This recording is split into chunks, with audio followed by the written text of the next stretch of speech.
Groundbreaking, controversial, and absolutely epic.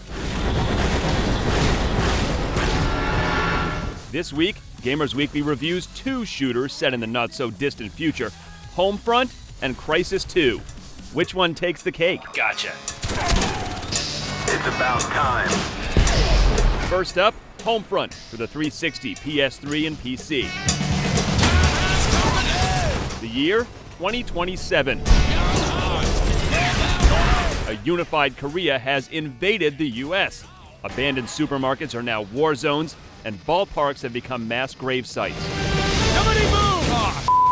You play as Robert Jacobs, an American resistance fighter, and you battle for freedom across the Midwest to the Golden Gate Bridge. Written by John Milius, the same guy behind movies like Apocalypse Now and Red Dawn, Homefront is the most fully realized speculative fiction we've ever seen in gaming. In fact, it's so edgy, it's even been banned in South Korea. No surprise there.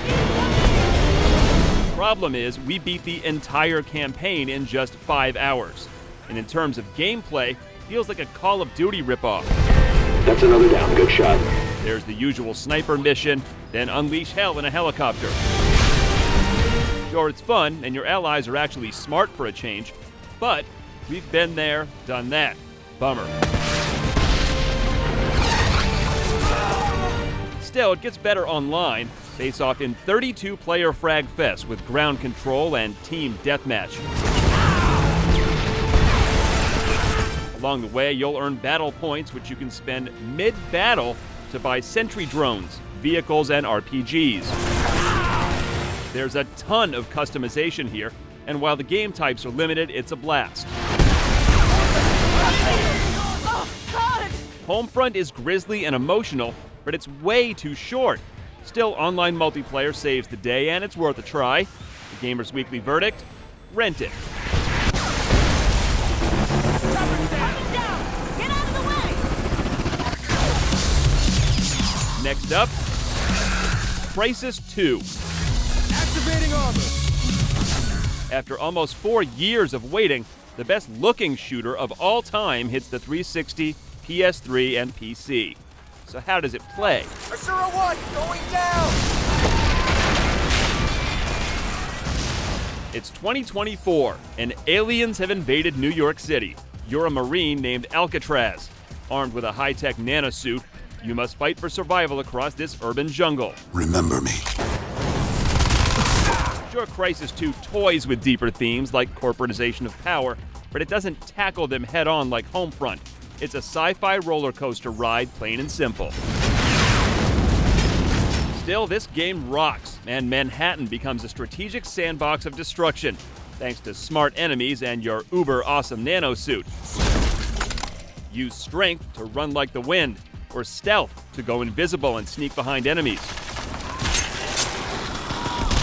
There's even an armor mode, which makes you a full-on walking tank. Plus, use your tactical visor to scope the battlefield and plan your attack. Be sneaky or aggressive. It's your choice. Environments aren't as open-ended as Crysis 1, but these levels are tall, which means you can flank enemies from above. Along the way, you'll customize your weapons with scopes and silencers and unlock upgrades for your suit. Sweet. Contact! 12-player online matchups include Deathmatch, Capture the Flag, Control Points, and more. Sure, your nanosuit capabilities add a cool twist to these standard online shooter modes, but it's unbalanced. Snipers and cloaking totally dominate the field, so get ready for a lot of cheap deaths. Shoot to kill! Shoot to kill! Ouch.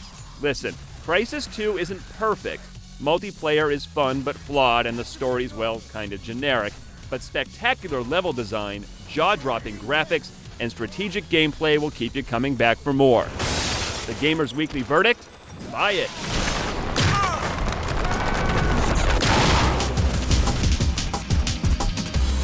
Hey, check out a new Gamers Weekly every week at foxnews.com/gamersweekly and on iTunes. We'll see you there.